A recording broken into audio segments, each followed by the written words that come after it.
Hello అండి అందరికీ. మేమైతే నిన్న ఆలుతో చిప్స్ చేసాము అండి. ఇవైతే కర్రీలో వేసుకునే ఆలు అండి. వీటితో అయితే చేసాము. ముందుగా ఆలు అయితే తొక్క తీసుకొని సాల్ట్ వాటర్లో వేసుకున్నాము. తర్వాత చిప్స్లో అయితే కట్ చేసుకున్నాము. కట్టర్ కాకుండా ఇలా చాక్తో అయితే చేసుకున్నాము. ఇలా చేసుకున్నా కూడా సన్నగా బాగానే వచ్చాయి. కానీ మేమైతే ఒక మిస్టేక్ చేసాము. అదైతే మీరైతే చేయకండి. అదేంటో చివరికి చెప్తాను చూడండి. ప్లీజ్ అండి వీడియోని అయితే స్కిప్ చేయకుండా చూడండి.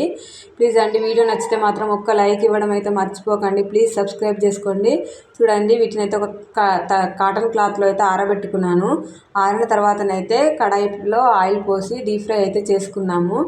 డీప్ ఫ్రై చేసుకున్న తర్వాత ఉప్పు కారం అయితే వాటికైతే వేసి పట్టించుకున్నాము.